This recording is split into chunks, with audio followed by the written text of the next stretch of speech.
Hello, good afternoon, good morning, wherever you are. This is Koen Peters. I'm the director of Gobla. We are getting started in 1 minute, allowing people to join in for a bit longer. So please hold tight as we're getting ready to start.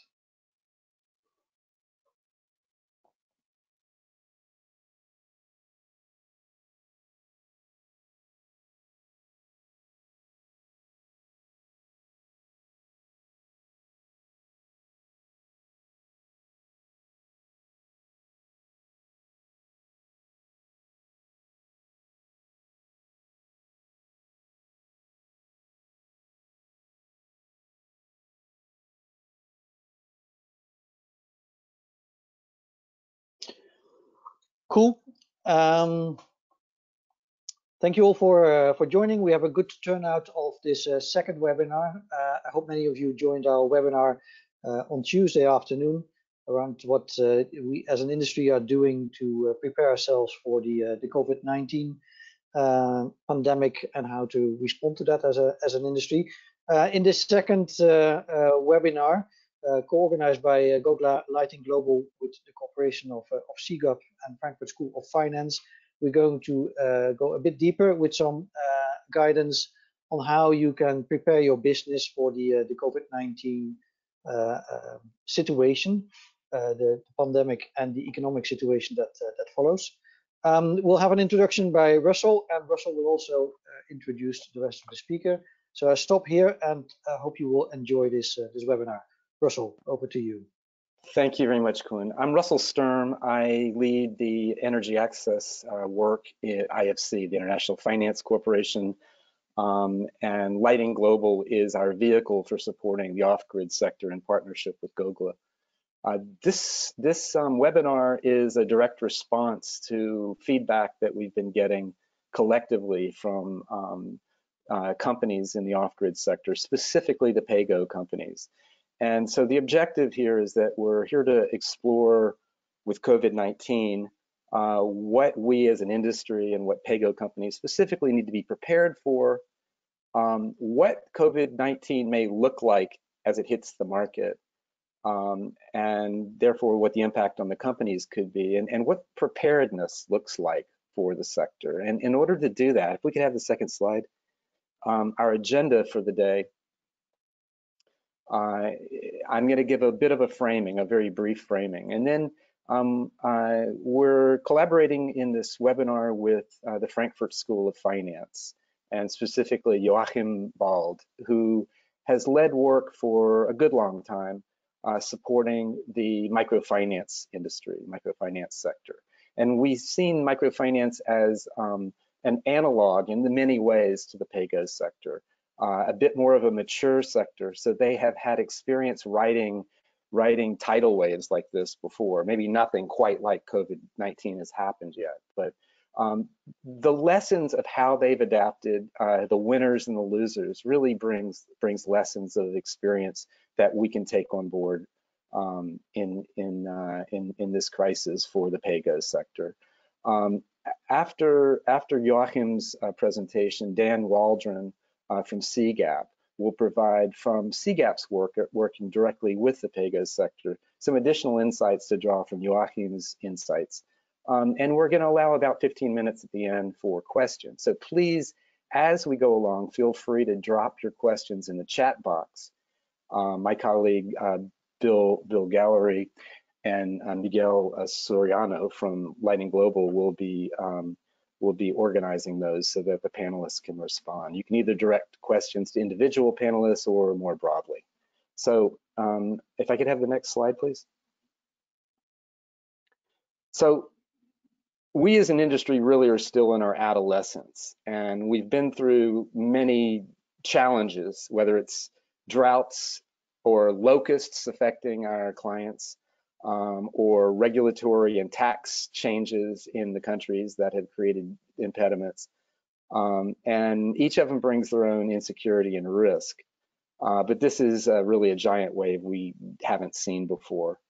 The companies in the Gobla member survey said what they wanted to support was some very practical actions and some quick ones.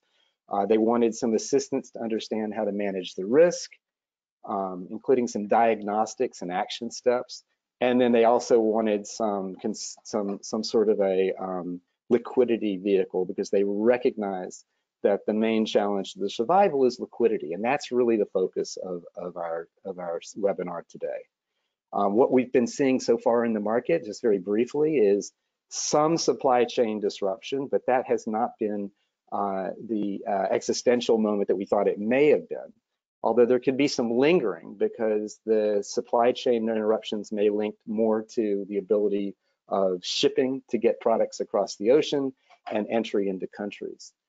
We actually saw a last-minute spike in sales reported in Kenya in particular last week. And then we've also seen some movements by governments to designate off-grid solar as an essential service, which has multiple implications that we're yet to fully understand. What we anticipate, though, is that this tidal wave is going to hit the rural populations, which are the clients. And we anticipate rising NPLs, non-performing loans, if you think about the PAYGo business that way, a steep fall in new sales, all of which has impact on revenues. And the focus of Joachim's presentation is really how you anticipate that and how you respond to such a thing. If I could have the next slide, please. So just to give a touch of context, this is a wealthy market profile. This is the United States. And if you look at the cash buffers from small businesses from multiple sectors as depicted here, in fact, I'm going to go away with my image so that you can see this bigger. Joachim, if you could pull off your image too. Thanks. You basically see that the average across small and medium enterprises in the United States is 27 cash buffer days. About 25% of these companies have less than 13 days. And I present this because if this is the situation in the United States, one can imagine what is going to be the economic toll as COVID takes hold in developing countries. If I could have the next slide. So really the framing for our webinar today is that there's really two competing and interdependent levels of crisis management. One of them is how you maintain operations, your business continuity, in a moment when your revenues are slashed. And the second is financial risk management. How do you keep cash in the cash box to keep the engines going so that, next slide please, you can position yourself all while you're doing this to exit at speed once we're out of that tunnel. And with that, I'd like to introduce Joachim. Joachim, it's in your hands, please.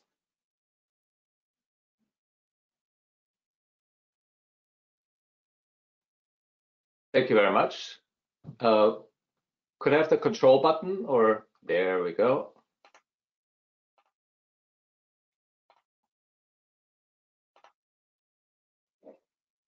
Excellent.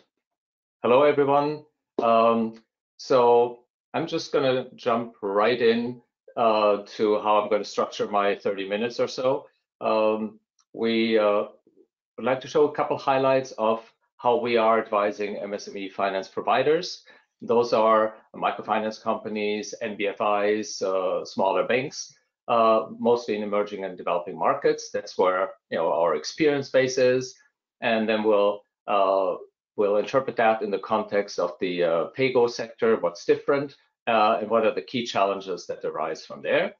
And then we want to go out with some practical tips and tools beyond even those that we highlighted as our advice to the usual MSME sector that can be applied in the PAYGo environment right now during these very trying times.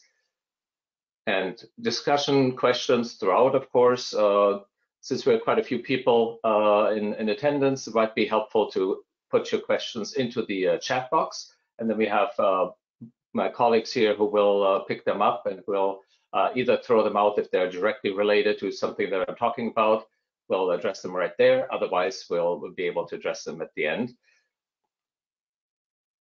So our claim to fame, our niche in how we got to the PAYGo solar industry is that we have many years of experience in advising traditional microfinance, small banks, and NBFIs such as leasing companies in emerging markets. And then last year, before all of this crisis, we had a number of projects with solar lighting organizations where we transferred many of the analytical apparatus to questions in PAYGo Solar. Those are scoring models, affordability assessments, and that would also concern some fancy things like transition matrix analysis or roll rate analysis that you would need for provisioning, loan loss provisioning under IFRS 9, for example. So that apparatus we've been bringing to the PAYGo Solar industry with some success. And now the crisis hits. And again, we find that there's a lot of analogy in what your usual MSME bank or MFI is doing right now to keep the ship afloat. Many of those will also very nicely transfer to the PAYGo sector. I'm not going to spend any time on this slide, but the usual myths and facts. The situation evolves so quickly that we all know that these myths are myths now. The crisis is coming also to hot and humid climates. The crisis is coming to Africa. The crisis is coming also to the last village. And if you don't believe me, just let this sink in, how Corona comes to developing countries. So people try to avoid the lockdown in the big cities. They all rush home to their village. And that's how Corona arrives in the last corner of the country. So here's what MSME finance providers are doing right now and what we're advising them on. And there's definitely also some immediately applicable lessons here for the PAYGo sector. It's articulated around these three axes, of course. Everything is about the clients. So we have to take care of clients in crisis first. That's why you get the emails from Ellen Edmonds, the shoe company, saying, we're here for you today. If you need any dress shoes, not really, right? Taking care of employees, those are your most important assets. And you need them to take care of the clients and to be ready, come out swinging when the crisis is over. And of course, the third one is the most important one.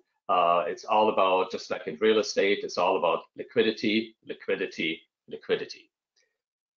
Now, a couple items on this taking care of client side.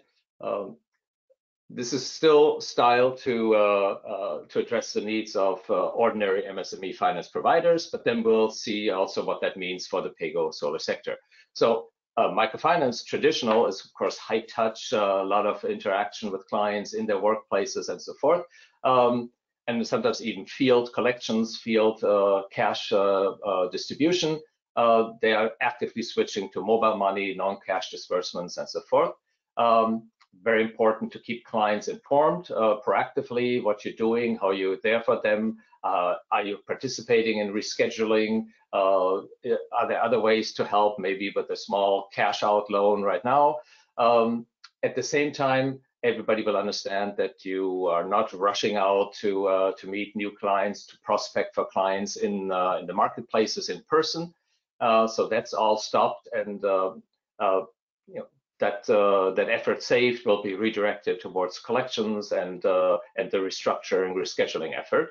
The big thing that's coming right now is the 3-month payment holiday. 3 months seems to be the kind of minimum time horizon to work through the active lockdown and flatten the curve phase in the COVID-19 crisis. 3 months is staggered per country. It's not the same 3 months, unfortunately, but 3 months seems to be the unit of analysis. And therefore, we see a lot of 3 months payment holidays, either voluntarily given or even suggested heavily by regulators and central banks. Just heard that Egypt, for example, has a 6-month payment holiday starting this month. And that's a big deal, of course. If what the clients are paying is your only income stream, is the only revenue, then kissing goodbye 3 months of interest and principal flows, or even 6 months, that is a existential question for financial service providers. An aspect of making yourself relevant in this crisis could be to cooperate with donors and international relief organizations in distributing cash. If you're already working with this client segment of low-income households, pensioners, small entrepreneurs, an ideal conduit for dispensing cash assistance through your network. So a lot of institutions are trying to insert themselves into this process. And of course, the usual hygiene advice, if you're still seeing clients in person, you got to separate them, distance them, and be wiping everything down all the time. Similar advice we give for employees and agents of MSME finance providers. Office hygiene, you know the drill, glass barriers, extra cleaning, additional ventilation, don't share office items between staff and clients. Starting at the top of the bullet point list, promptly pay current wages and agent commissions due. So this is not the time to let your staff and agents hang high and dry.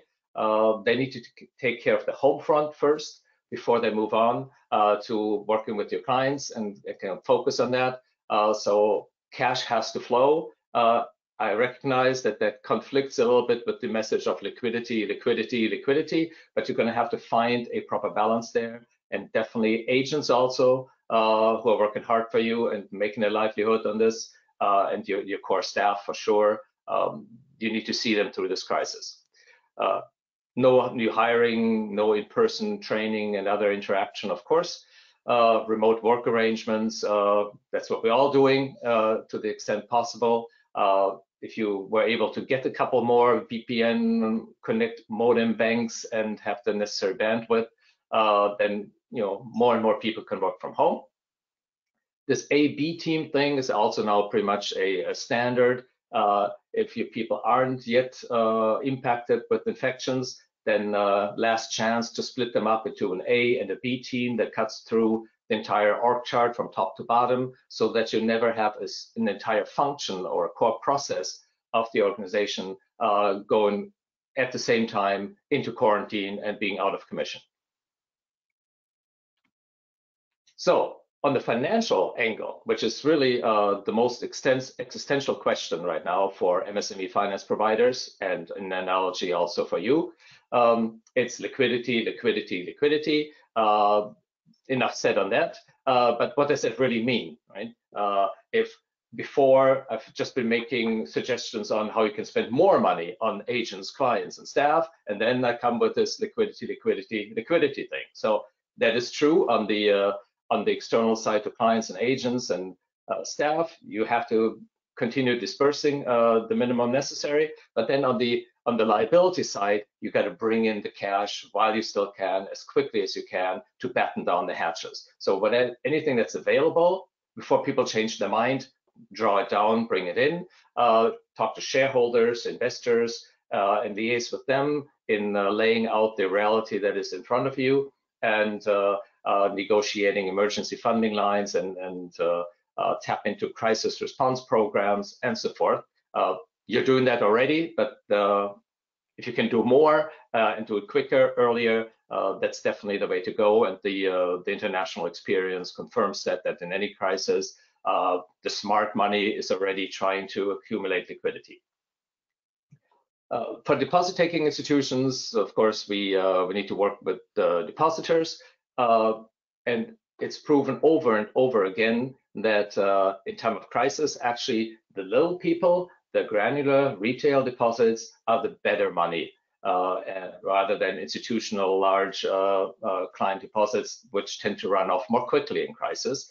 And here's another piece of wisdom that doesn't directly apply to PAYGo, but it's nonetheless interesting to think about in liquidity. When you try to stabilize deposits by making it harder to withdraw them, right? That's a loser. The harder you make it to withdraw them, the quicker people will try to withdraw everything.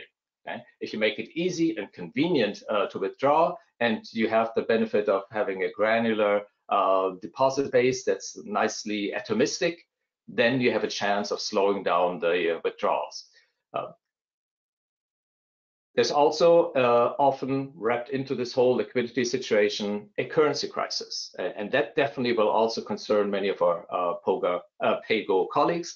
That you operate in local currency, you sell for local currency, you collect local currency via lease installments, but the equipment purchases are in foreign currency, and much of your international funding, borrowing will also be denominated in US dollars. And now in such a crisis, you already see many of the emerging market currencies falling towards vis-a-vis US dollar and euro. So as if you didn't need another problem, here it is. A currency crisis comes on top. And that can often have the form not just of the highly visible exchange rate weakening, but there's often a convertibility and transfer problem there. And that does sound kind of like that's for the IMF, right? That's not for convertibility and transfer. But that means you go to the exchange office, the Forex office on the street, and they say, yeah, you can bring us the dollars and we'll give you local for it. But the other way around, sorry, we're out of stock, right? Because the population in general is conditioned to rush, and in time of crisis, you got to get the dollar bills under the mattress, not the local. So what are the key takeaways in all of this? And I don't like to mince my words when I talk to my friends in MSME finance. So forget your 2020 business plan. You can kiss your bonus goodbye, and you got to get through this crisis, but you have to start planning the day after. Right? We've all seen the movies, right? So you got to be ready to come out swinging and still be there when this is over. The good news in this is that you are providing an essential service to micro and small entrepreneurs as an MSME finance institution whose livelihood depends on this continued access to finance. And that's what DFIs, development banks, MIVs, other sponsors of MSME finance want to hear. They're not in institutional subsidies and corporate welfare keeping your jobs alive. No, they're interested in keeping the platform alive by which they can assist small businesses in the country to create and sustain livelihoods. That's the argument that you need to make. And that works very well in MSME finance because it's all about repeat business and it's all about continued sustainable access to finance, which you are providing. So you got to be there for the client when this is all over. So the messages are: hold on to your core clients. They will remember that gesture. Hold on to your core staff. They're the ones taking the risks, breathing in the virus and working hard for you. And hold on to your cash. Yeah, you will need it. Now, what's different for PAYGo Solar? There's some good news here because PAYGo is already a very tech-driven, remote control business model. Unfortunately, there's also quite a bit of not so good news on the other side, and that relates a lot to the fact that it's more of a one-off transactional mode where the client loyalty may not be as well developed as in traditional and MSME finance. So good news first. The installed base has remote management capability, mobile money payments, call center client support, so you don't need to interact in person a whole lot to keep the lights on. That's definitely a big plus in the pandemic context. Also, you could say that the rural client footprint, as opposed to urban and high density areas, might lead to a slower transmission in those communities, and you can flatten the curve naturally that way. But in the end, that's what we're hearing from everyone. No village will be spared. The remittances may not be coming, so you have the financial impact, and also relatives will move back and forth, and you're bringing merchandise to market. So there will be exchange between these areas and the initial hotspots. And so no village will be spared in the end. I wouldn't worry too much about the equipment supply chain at this time. The Chinese manufacturers are coming back on stream, and despite what we just heard, this brief spike before the lockdown, we don't anticipate selling too much equipment during the crisis while clients are struggling to hold their cash together. Okay? However, smaller units in terms of cash sales, there might be an opportunity there. Also, you could maybe garner support from disaster relief sources to roll out some simple, not so expensive solar lighting kits as part of disaster preparedness. As people are going into lockdown, here, grab quickly one of those cell phone charging and lighting kits. And that capability to keep the lights on and cell phones charged for emergency messages and community updates, that's also one of the key arguments why we hear that solar lighting services are designated essential in the context of the crisis. We heard that from Rwanda, and I think other markets are following suit. This is good news. It underscores the importance of what it is that we do, but it may actually also have a flip side in the sense that there's definitely an undercurrent of saying, don't you dare turn the lights off remotely with the control mechanisms that you have. The lights got to stay on, and you're going to participate one way or other in a form of payment holiday. So here comes bad news, that the PAYGo Solar industry actually, to stay in the analogy, has a bit of a pre-existing condition of poor payment performance on the client part, high expense loads, and a certain cash burn. That makes you, of course, vulnerable to liquidity crisis and a cash out. And that can only be aggravated by the fact of these lockdowns coming and the free top-ups being given by cell phone companies for data packages and so forth.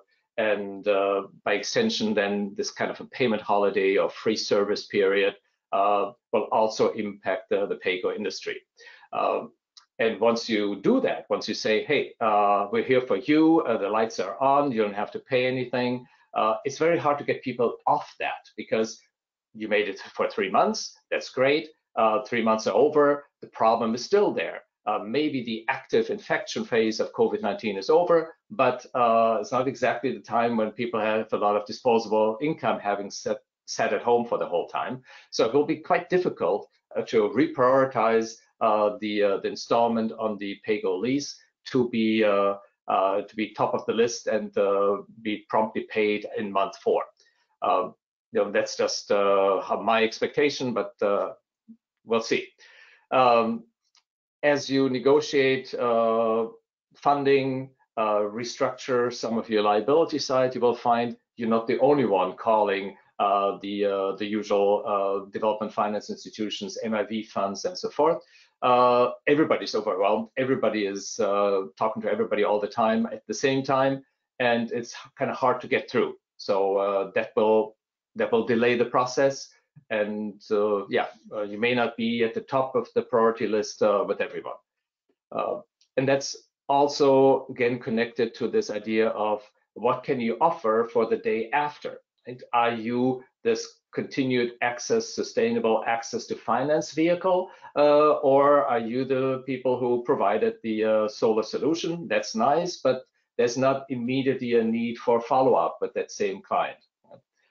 And so that's where the essential service designation is a good thing and a bad thing. It is recognized that that is important to have electricity during these times, but it's still a one-off transaction, and it may just lead to the appearance, at least, that what's currently installed, that was a gift from the American or the whatever people to your people, and end of discussion. So again, what to do?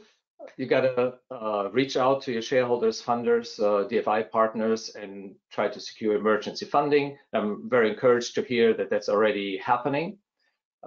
When you go into these discussions, it is very important to have plausible scenarios that are quantifiable on what the impact will be for you on liquidity and capital profitability and your ability to be a going concern when this is all over.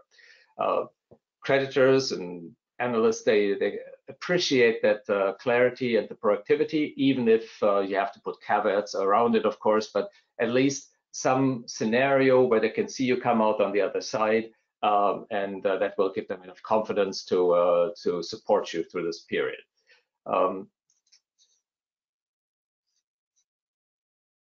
So already hit on most of the other ones. There's even kind of a bit of a cynical situation around cash sales of equipment. That's not the cynical part. That's a good idea if you can. And it seems like smaller units have been selling ahead of the anticipated lockdown at a reasonable clip.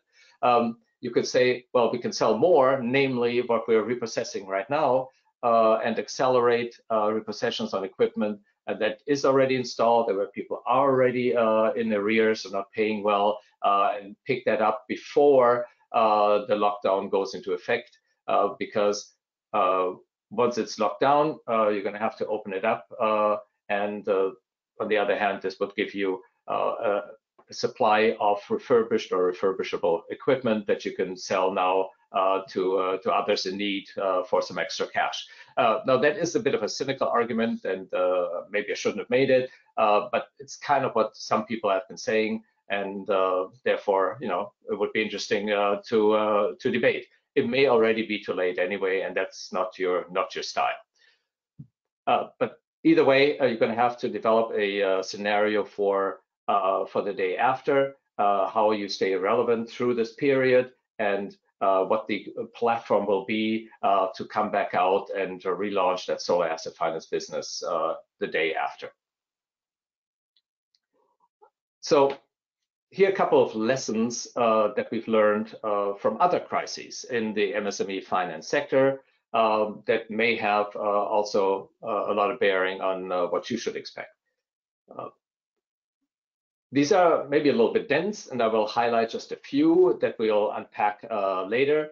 So first one is MSME portfolios are granular, small amounts to lots of people. And so that's generally a good thing in a crisis. You don't want to be concentrated in just one mining company and one oil company when the commodities crisis hits.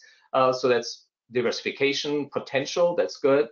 And you may not be as exposed to the first round of macroeconomic crisis effects because these are survival artists, your clients, and they find a way, they keep working. But then the second round of effects, when the tide goes out, the economic tide, you see who's not wearing underwear. And that's definitely also happening in the small business and micro-entrepreneurial environment. When the tourists aren't coming, you can also forget the cafe. If the big businesses isn't running, you can't sell the staff lunch from your food cart. So everything gets dragged down by a protracted macroeconomic recession. But it takes a little bit longer, flatten the curve of defaults and so forth. And people come out maybe more quickly, the little guys, because the food cart's still there, they need to eat, and they're back in business. We also find, and there's a lesson here for PAYGo as well, that geographic diversification, right? Where are these small entrepreneurs located beats sectoral diversification every time, right? And sectoral diversification in microfinance is often very superficial. It's like butchers and sausage makers, food cart vendors and small cafes. They're all kind of in the same small, typical retail, food service, personal service kind of businesses, and they're all impacted by the same economic macro context. So the best way to get diversification is to be geographically diversified. Now, that is a bit of a contradiction with the PAYGo business model as we understand it, where for efficiency of marketing, you roll out into villages one at a time. You have the disco truck with laser show, and then you sell from the back of the pickup. That's all good for reaching people efficiently in clusters, and then you get the positive spin-off that, oh, the neighbor has it, I want it too. And when you flip that now into crisis mode, you see the disadvantage of that, that you your installed base is concentrated in geographic clusters where people have behavioral contagion and free ridership behavior. Behavioral contagion means I wanted this thing because my neighbor has it, but my neighbor isn't paying, so I'm not paying. And now we hear government saying and others, you don't need to pay your loan, you don't need to pay this. So even those who can pay will not pay. We call that free ridership, and that is a big deal in every crisis, from Azerbaijan to Kazakhstan to wherever we work. When there's a crisis, there's a lot of free ridership because now it's obvious nobody's paying, then all restraints are off. One last point on this PD LGD thing, which I'll unpack a little bit more on the next slide. Probability of default, loss given default, we call that when you multiply it, the loss rate of what you write off in a year. Those spike, of course, in those loss rates. They spike in a crisis. Okay? But if your write-off rate or your loss rate in a portfolio is 1, 2, 3, 4% a year, and then the crisis comes, don't fool yourself by saying, oh, and the defaults will go up 30%, from 1% to 1.3%. No, not really. They will quadruple, quintuple. There will be between 3 and 5 times the loss rates during crisis than there were before. Okay? When the loss rates are already very high, as they are somewhat in the PAYGo sector, then they won't quintuple, right? But they will probably double. So that is the experience that we have from every crisis, and that's a proper stress test. We see that also when the IMF does a financial sector stability assessment. They come in on the very highest macro level with NPL rates tripling, quintupling for an emerging market. So don't forget that crisis brings out a lot of heroes, the best in some people, but also there's a lot of scammers, fraud, and just ordinary street criminality going on. And we hear that in all of the affected countries, that it is sometimes even directed towards foreigners. And dare I say, your average Umzlungu is at risk in Africa, right? That they somehow will think that you brought this here, and now we're suffering. And so I've heard a couple of stories from expats in Africa that they're quite nervous about being blamed for this. And the last piece of advice here that also is informed by our study of the various other crises in the world is it's easier to expect a quick bounce back when the crisis trigger is compact in time, right? The 3 months, okay, we can get through the 3 months. However, now it being global means it's not the same 3 months everywhere. So your 3 months are over, but then your suppliers' 3 months are not over yet, or vice versa. Or the place where we're hoping the tourists are coming from, they are either still on lockdown or they definitely spent all of their vacation money for this year. So this will be a very complex climbing out of the hole exercise because the crisis is not entirely synchronized. That's good for flattening the infection curve, but it's very complex for coming back out of the hole because of all of these interdependencies now. Alrighty, and here's 2 more little slides that may appear a little bit technical, but it's actually not so bad. That kind of summarize this duality between the traditional micro, consumer, and MSME finance sector, where we've all cut our teeth, right? And the PAYGo sector, which we like to call here more generally low-income asset finance.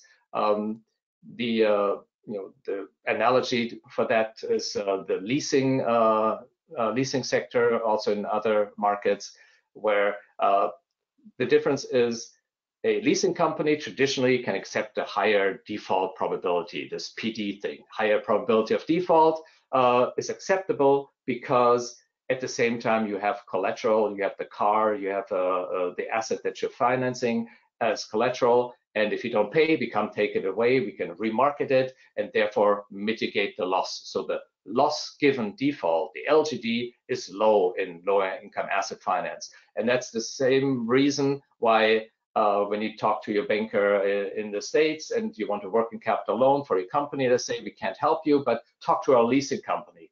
They can still help you with the car because your PD is too high, the probability of default is too high. But if we give you something that can be repossessed and that has a liquid aftermarket, then we can mitigate the total loss by having a low loss given default. That is the asset finance paradigm versus unsecured or lightly secured traditional bank credit, microfinance, and so forth, where the probability of default must be lower to be acceptable, and the loss given default will be much higher. That's most obvious in unsecured consumer credit. Once you default, pretty much it's all gone. And this EAD thing, what's up with that? The arrow that goes up versus the arrow that goes down in asset finance.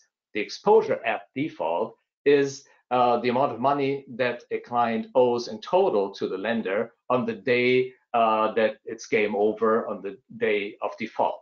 Okay? That tends to go up for those who are actually going to default. It's simply because if you offer a client multiple products, a overdraft line, a working capital credit, a equipment finance, before they give up, before they file for bankruptcy, before they say game over, they try to grab more money. There's always a desperate search for liquidity before you default. And so you end up lending them more, hoping that will help.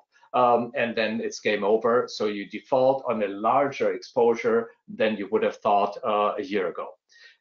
In asset finance, that's different because you don't have repeat business of the same nature.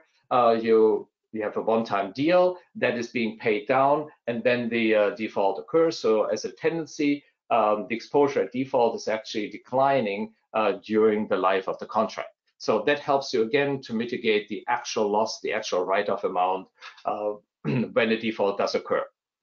That's the baseline situation in a normal operating environment, the top of the slide. And then below, you see what happens under crisis conditions. And these striped bars, they are symbolizing the expansion of those parameters in crisis. The PD double, triples, quadruples on the traditional finance side in crisis, but the loss given default, unfortunately, also goes up. That is a classic correlation. More people default, it's even harder to collect on the collateral, to sell the equipment, and to find a good price for it. So when the defaults go up, so does the loss given default. That's a law of physics and credit everywhere.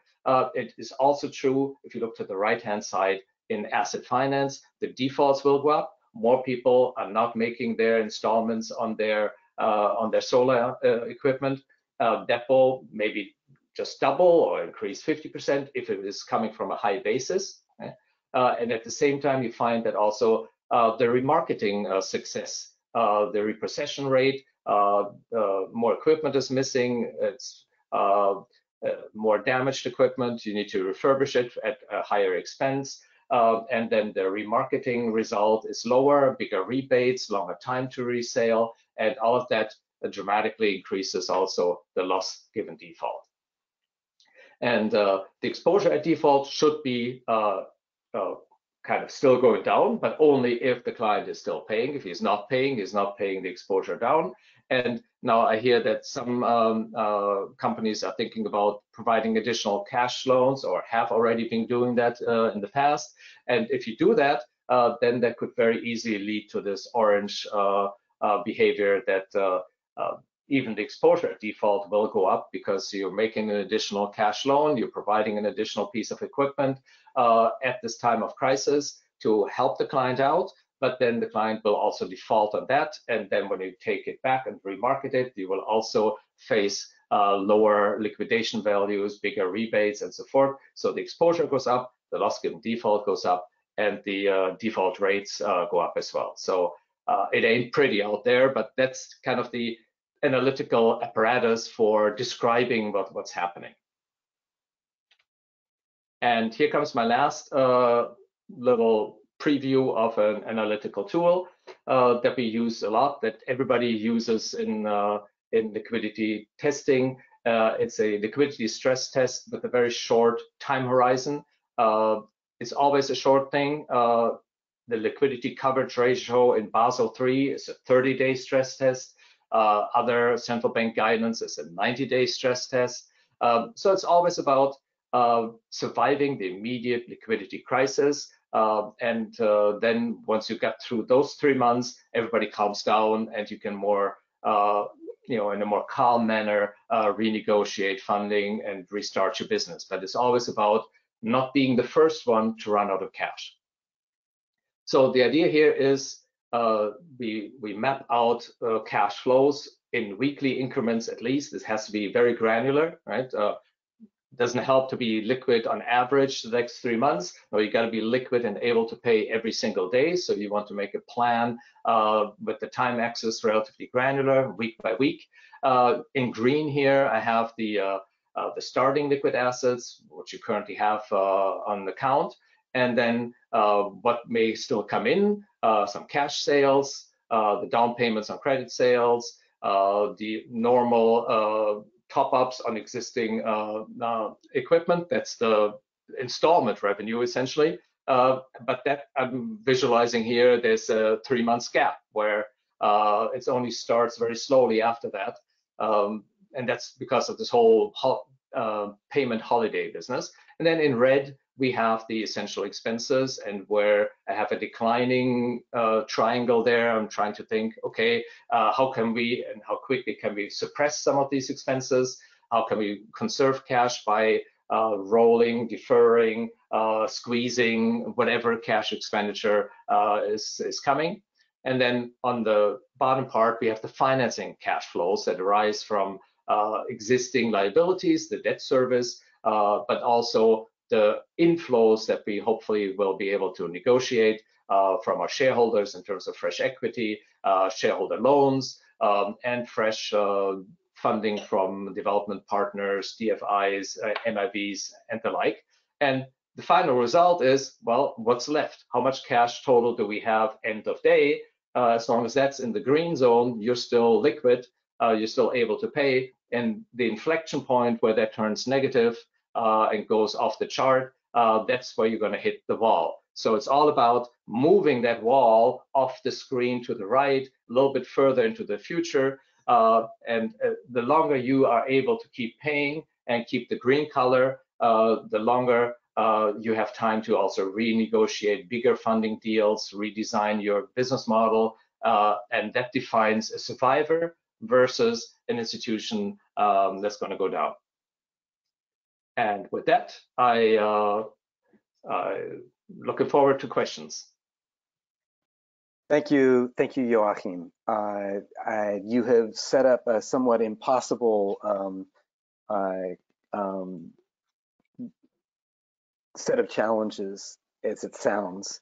The need to address seemingly competing priorities, which is support customer and staff to keep things moving and position yourself to exit the tunnel while keeping the cash box flush. And just before we go to questions, I'm going to ask Daniel Waldron from CGAP to maybe respond on that challenge. Thank you, Russell. I really appreciate the lecture, Joachim. Just to, I think, because I know we're limited on time here, to respond to the one key question, which is what is going to be the willingness to repay, both during the crisis and particularly afterwards. I have a number of slides here. I don't think we're going to have time for me to go through them all. For me, the real response I give is we don't know. This is a bit of a different mode of lending. We've never been through a crisis with it. It is, as we've said a couple of times here, an essential service.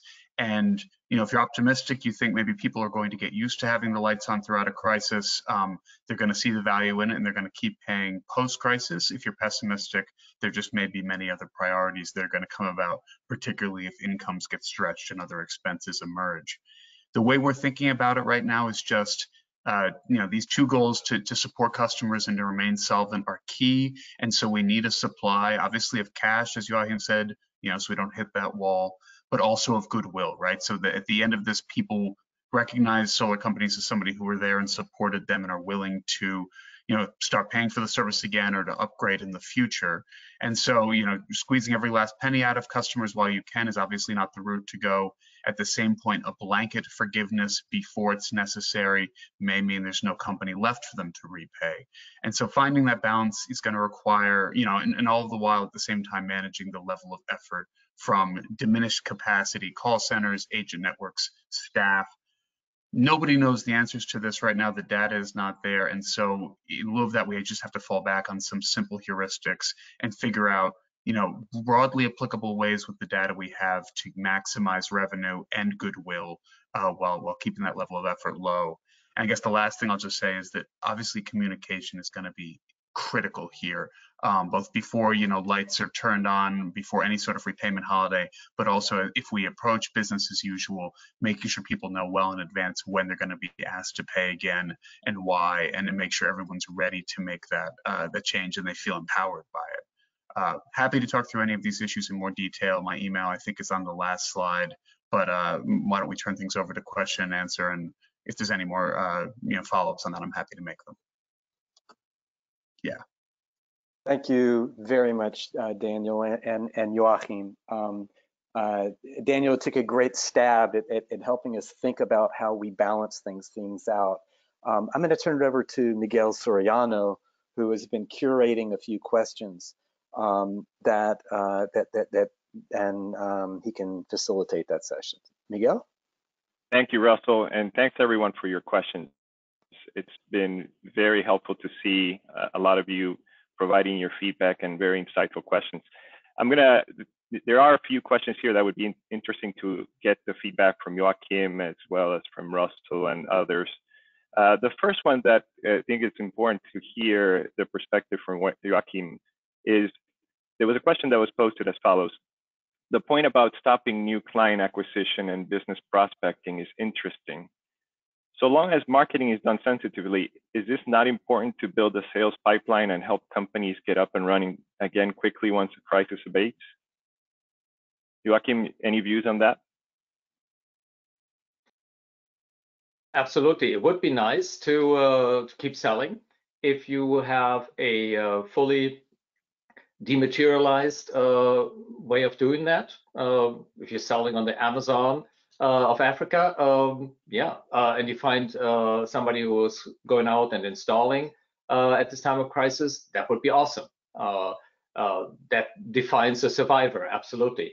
I was just making the assumption that you're going to have agents on mopeds driving around and installing that in people's homes, and good luck with that. Okay. There was another question that came across that also was helpful to hear your thoughts, Joachim, was what would you recommend to companies that cannot afford to pay all current wages if no revenues are generated? Okay. Well, that of course defines bankruptcy. Unfortunately, if you're not able to meet contractual obligations. So what that will require then is just before you hit that wall, you're going to have to lay off people, unfortunately. And the temptation would be there to start with the agents, just don't, no more tickets for you. And if that's not enough, then you will have to unfortunately let go, from all functional areas, so as to preserve core capacity and skill for the day after. But tough decisions have to be made. Daniel, do you have a response on that? Because this is about prioritization, and we know if the answer is liquidity to survive, I think we know the choice that has to be taken there. Dan, do you have a reaction on that? Well, I mean, you kind of said what I was going to, which is, layoffs I think sound harsh, but if there's no business left at the end of the day, then there's not going to be an employer either way, right? And so figuring out a way of doing that humanely, I mean, being open and honest with people. These don't necessarily have to be long-term. These could be short-term furloughs. People can be brought back on board as soon as business ticks back up. But if we run out of cash and we're insolvent, then there's no business left for them to come back to. And so I mean, these are unfortunately the difficult choices that are forced upon us. But just, I mean, to go back to that point about communication and making sure everyone understands what's going on throughout the process. There was another question that I think it was helpful, and maybe Russell and Dan and others to take. Is there a program to help young PAYGo companies in East Africa to weather the storm, especially those that are young and still rolling out and still in need of business development support services and possibly cash support? And if there is, how is that going to be implemented? Yeah, so there is, there's been a very active process and dialogue between about 40 institutions that have been involved at some stage of the industry's development as either donors, industry support, or investors. And these are DFIs, these are foundations, these are commercial investors trying to come together over the last 2 weeks. There's daily meetings around this. And one of the offshoots of this is creating a common liquidity fund. The structuring and the terms of that fund and the sources of funding is a dance that's going on right now. In fact, that's the call I have right after this webinar. It's got, the various participants have different interests. A predominant interest really is maintaining employment. A key philosophical discussion going on now is this point that really Dan just mentioned, which is what good is sustaining jobs in the temporary situation if you're killing the companies in so doing by mandating that they keep all employees on in order to get the money to live for another day. And so I will tell you that there are many organizations trying to figure out the best way to bring relief into the sector, the fairest way to distribute it, and the smartest way to do so. Right now, there is no, the process of creating these legal structures and getting the funding in and the funding out takes some time, but I'll tell you, people are working night and day to make this happen. Russell, if I could just add one point onto that, which is that there are a number of institutions similar to CGAP that are unable to offer funding directly to companies. And, we'd be happy to offer TA funding and figure out ways of doing that, but are just conscious that in some ways that could be more a distraction than a help at these points. So if those companies are out there and have interesting ideas about how we can support them and other people like CGAP can, please reach out to us. And GOGLA will continue to be a conduit. GOGLA is engaged in each of these activities. When they're formed, GOGLA will be the site. Go to the gogla.org website to learn about what is available to whom. Perfect, thanks. We keep having a lot more questions rolling in, which is awesome. There's one question that came out that I think would be helpful to either hear Joachim or Russell and Dan's views. So we mentioned that China is producing again, but with the supply chain interruptions related to shipping, border closures, and the wave of coronavirus reaching more geographies, what balance percentage would you say we need to have between ensuring proper stock in channel and liquidity?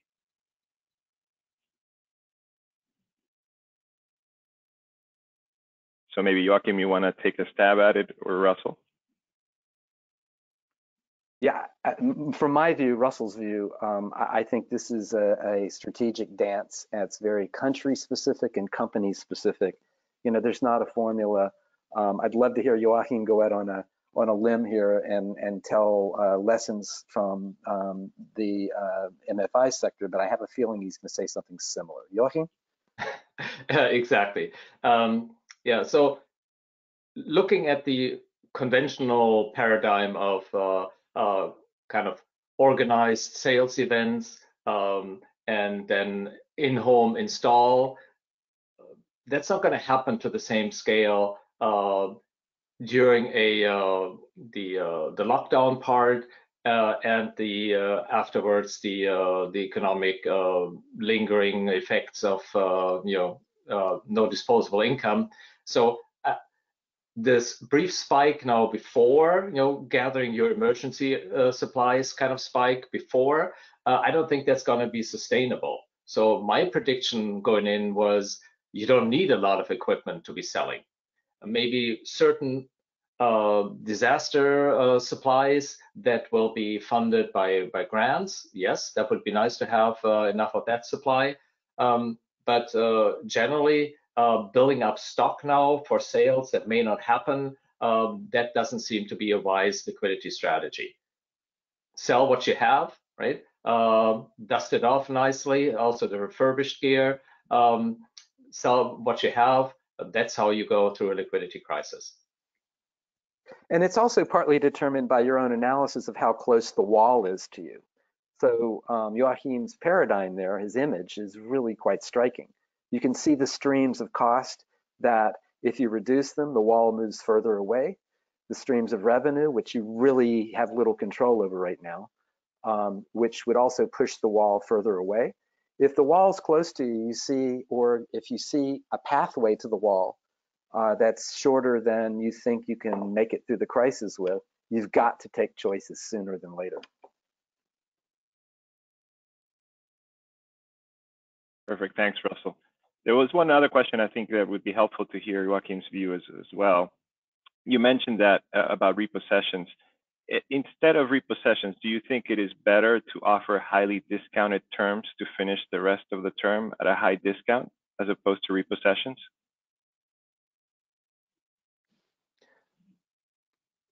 That is always preferable, yes. In normal times, you would balance that vis-a-vis the residual liquidation proceeds that you can expect. If you collect it, refurbish it, parts are missing, you add those, you sell it as refurbished gear at a discount. The next guy who buys the refurbished gear might also default. And if you discount all that back to the present day, that's what you can get by repossessing, right? The NPV of repossession. And if you make an offer to the current holder of this to, hey, pay me 50 right now and we're square, that may still be more than the NPV, the net present value of all the additional expenses, refurbishment, and what you can get when you redeploy. So there's always a valid trade-off to make a nice offer to, hey, it can stay where it is, saves us all the hassle, and you're the proud owner, and we don't have to do this. And then there is the behavioral contagion aspect of that. If that deal is too sweet, then everybody wants it, and nobody pays the full price. And in a crisis, of course, extraordinary times, extraordinary measures, but the game has just changed. Now you're comparing that to, oh, wait a minute, I'm going to get this for free anyway, right? Didn't the president say payment holiday? Nobody needs to pay for nothing.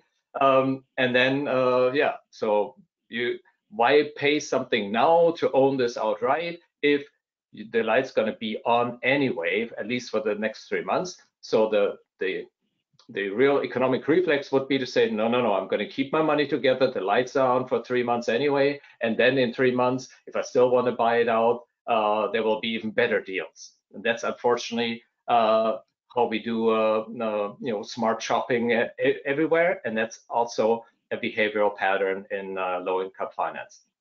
And I would say it's also somewhat culturally local.